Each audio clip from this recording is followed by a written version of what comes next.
Muita atenção, isso aqui não é um teste, isso aqui não é um alarme falso para o treinamento de evacuação desse vídeo. O Tottenham é campeão. 17 anos depois, 17 anos e alguns meses inclusive, o Tottenham volta a levantar um troféu. E levanta um troféu com estilo, com alguma pompa, porque é um estilo continental, não é um estilo casual, local, regional, nacional. O Tottenham é campeão da Europa League pela terceira vez na própria história. A primeira em 1972, também numa final inglesa contra o Wolverhampton. Depois em 1984 na disputa de pênaltis contra os belgas do Anderlecht. E agora contra o Manchester United. 17 anos depois. O último título havia sido na Copa da Liga Inglesa em fevereiro de 2008 contra o Chelsea. E agora consegue essa taça que tira um peso dos ombros que eu não consigo nem imaginar. Eu acho que só quem viveu uma fila desse tamanho pode se identificar e se de fato emocionar com um pouco mais de proximidade com a emoção do torcedor do Tottenham, porque levantar uma taça depois de tanto tempo, cara, a agonia que se esvai, as piadas que você tanto escutou por tanto tempo que vão acabar, pelo menos nesse sentido, o Tottenham é campeão. Mesmo em meio a uma temporada absolutamente turbulenta, marcada pela chaga das lesões, marcada pela pior campanha dentro da Premier League em tanto tempo, e ele consegue, ainda que marcado por essas marcas, também na final, não tinha James Maddison, não tinha Kulusevski, o Tottenham consegue ser campeão para cima do Manchester United. Um título, claro, decidido no detalhe do detalhe do detalhe. O detalhe do gol acidentado, do bate-rebate ali de Luke Shaw com o Onana assistindo e Brennan Johnson sendo o autor desse gol quase que espírita, quase que involuntário. O detalhe do malabarismo de Van de Ven para defender e salvar o coração e o título do Tottenham em cima da linha, a linha tênue que decidiu essa final, inclusive. O detalhe das palmas de Vicário para defender em momentos importantes. A finalização de Garnacho, depois uma finalização, não lembro de quem no fim do jogo. É um título decidido pelo detalhe e é um título para premiar especialmente a resiliência de um jogador. Son. 10 anos de Tottenham. Essa é a 10ª temporada. Em muitas delas, em uma parcela muito significativa dessa década, o Son jogou em altíssimo nível e era um dos melhores jogadores da posição na Inglaterra e em certos momentos inclusive do futebol europeu. Ele poderia ter saído. Ele, para alguns, deveria ter saído. Mas ele ficou, foi ficando, foi se tornando cada vez mais ídolo, mais representativo. E agora, com a faixa de capitão no braço, ele consegue essa taça que imagina os significados que ela tem para ele, né, cara? O quanto que ele deve ter escutado de tanta gente próxima da mídia, da crítica e da torcida, de outros clubes, que ele deveria ter saído. E ele ficou. E ele consegue ser o capitão de quem tira o Tottenham dessa fila. Não é mais o mesmo Son. Ele está voltando de lesão, começou no banco de reservas, não entrou bem.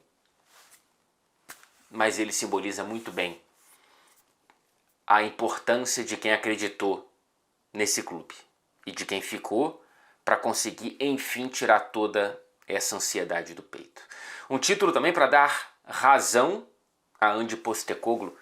Ele disse e foi perseguido e vítima de piadas e de memes que ele sempre conquista alguma coisa na segunda temporada por algum clube. Foi assim na Austrália, no Japão, na Escócia e agora também é na Inglaterra. Ange Postecoglou consegue, sendo esse teimoso utópico, também apresentar uma versão de adaptabilidade. Nem sempre é preciso ter linha alta, nem sempre é preciso jogar all-in. E o Tottenham conseguiu fazer um jogo, especialmente no segundo tempo, depois de fazer o 1-0, um jogo como o jogo pedia. Um jogo de final. Um jogo para decidir. Um jogo para conquistar. Mais o título do que corações. Não era necessário estar ali pela beleza do esporte. Estar ali para apresentar uma teoria de como o futebol ele pode encantar e deve... Cara, aquilo ali era para ganhar. E ele foi muito, muito competente, especialmente no segundo tempo, repito, de ter conseguido, com a vantagem que caiu no colo, segurar. Para quem está numa final com tanto peso como para o Tottenham, furar a bola é arte, não é problema.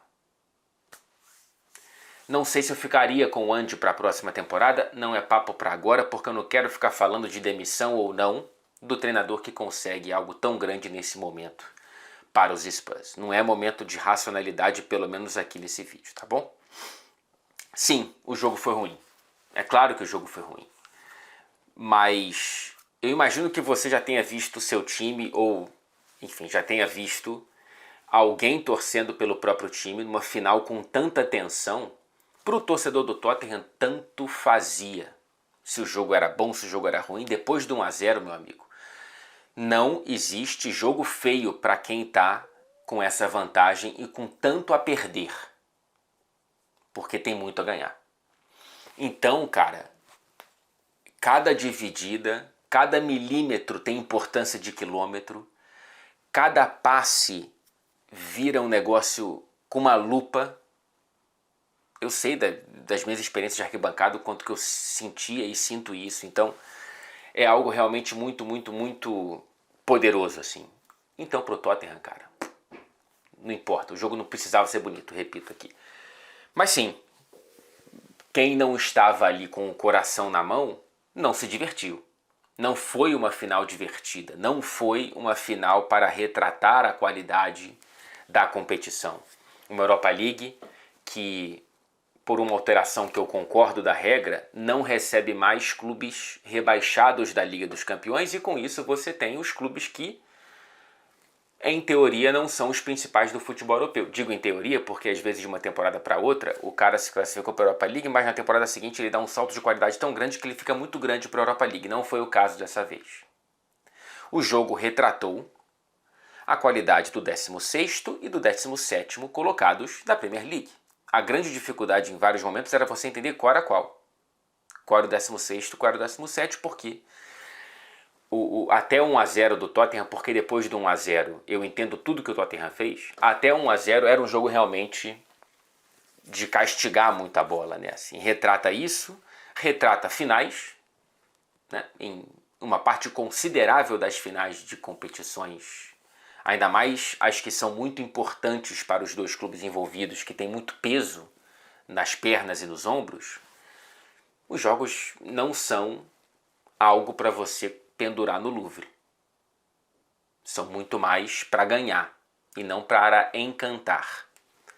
Por isso que a gente tem que aproveitar muito quando as finais encantam. Por isso que aquele Argentina e França a gente tem que valorizar cada vez mais e mais e mais. E além de retratar a qualidade dos dois times na temporada, a falta, né? Retratar a falta de qualidade de finais em geral, também retrata a falta de qualidade das finais inglesas, pelo menos no retrospecto recente. Não foi uma grande final inglesa hoje, em termos de qualidade de jogo. Não foi um grande jogo Chelsea e Manchester City na final da Champions, no Porto. E não foi um grande jogo em Madrid entre Liverpool e Tottenham, na final da Champions também. O que se salva mais é o Chelsea e Arsenal, a goleada, o atropelo do Chelsea, especialmente no segundo tempo, que eu também cobri. Acho que foi Istambul, não foi? Acho que foi. Aquele 4-1. Então, assim, existe algo também do encontro dos ingleses que faz com que não produza grandes faíscas, quando em cenário europeu, evidentemente na Premier League tem faísca para tudo quanto é lado com alguma frequência. Deixa eu repetir para a gente não se desacostumar com essa nova realidade. O Tottenham é campeão. Caiu a ficha? Quem não poderia ter deixado a bola furar, quem não poderia ter deixado o jogo ser tão pobre e quem deveria ter criado mais oportunidades e aproveitado as poucas que criou, e por tudo isso merece críticas profundas, é o Manchester United. Mais uma vez, motivo de piadas. E mais uma vez, motivo de piadas com razão. Olha o que restou. Eu já vinha falando aqui nos últimos vídeos sobre a construção dessa final, que era muito mais importante para o Tottenham e para o Manchester United. Era apenas uma tentativa de decorar uma temporada muito ruim, porém de transição, com um troféu e principalmente com uma passagem para a Liga dos Campeões. Grana, atratividade para novos jogadores. E agora, meu amigo, o que restou foi apenas uma temporada muito ruim de transição, mas de uma transição descendente. Claro que todo mundo está esperando o Rubem Amorim ter uma pré-temporada, ter uma janela de verão europeu para chamar de sua e ter uma temporada completa para entender se essa curva para baixo ela vai voltar para cima. Mas é impressionante o número de derrotas e número de gols sofridos e número de pataquadas e de vergonhas que o Manchester United tem passado. O Manchester United está se apequenando. Clubes aumentam de tamanho e clubes diminuem de tamanho. Não é segredo para ninguém. Hoje é apenas mais uma pá de cal. É mais alguns grãos de areia no apequenamento do Manchester United. Não é hoje, hoje também. Porque jogar da forma que jogou, e aí existem críticas pontuais para esse jogo, inclusive e talvez principalmente para o Rubem Amorim, porque o Bruno Fernandes jogou tão recuado. Aliás, jogo muito ruim do Bruno. Fora de posição. Por que ele jogou tão recuado? Para dar espaço para o Mason Mount, meu amigo. É sério? Por que a demora de colocar o Garnacho no jogo? Ele entrou e logo depois o United começou a criar mais oportunidades, 2 em sequência. Não entendo certas opções que ele fez nessa partida, por que demorar tanto para mexer num time que claramente não deu certo. O segundo tempo do Manchester United é muito ruim. É óbvio que no fim das contas, analisando friamente, num bate-rebate a bola do Tottenham entrou, em outros bate-rebate a bola do Manchester United não parou nas redes do Vicário, que fez algumas boas defesas, outras ele permitiu vulnerabilidades, expôs vulnerabilidades que o Manchester United não conseguiu explorar. Enfim, não é um vídeo para falar tanto do Manchester United, mas não posso deixar de expor a ferida aberta do outro lado dessa final. Voltando para o Tottenham, é bom a gente não esquecer que é o primeiro título do brasileiro Richarlison no futebol europeu. Aliás, é o primeiro título grande do Richarlison no futebol de clubes, na carreira.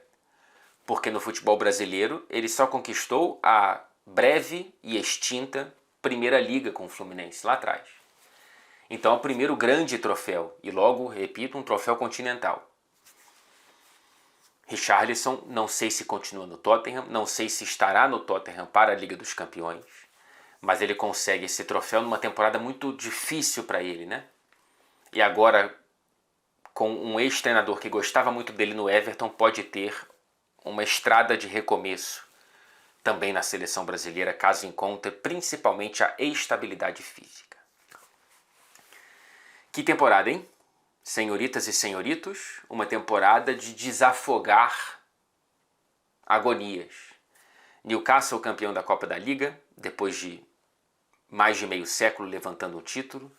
Crystal Palace levantando o primeiro título da história na FA Cup. Agora os Spurs saindo de uma fila de quase 2 décadas. O Bolonha na Copa Itália. O Harry Kane na Alemanha. Veja só, na mesma temporada Harry Kane e Tottenham foram campeões, só que de maneira separada. O som ficou e levantou essa taça com a faixa de capitão. Eu acho muito bonita essa cena. Eu acho essa cena muito simbólica e muito emocionante, porque o som passou por grande parte do que esse torcedor passou também. Um abraço para o pessoal que acompanha o Tottenham no Brasil e que está aqui acompanhando esse vídeo com a gente, porque eu sei que tem muita gente que sofreu bastante. E não é dessa vez que eu vou deixar de dizer que sofrimento não tem nacionalidade, independentemente da nacionalidade do time que você torce. Então sofrimento à distância também é sofrimento. Parabéns, viu? Para os torcedores do Tottenham no Brasil, para os torcedores do Tottenham em todo o planeta, para o Tottenham que volta a gritar o grito de campeão. Imagino que haja algum evento em Londres para festejar esse título nas ruas com o próprio torcedor. Na volta de Bilbao, na volta da Espanha, na volta de San Mamés. Parabéns para o Tottenham.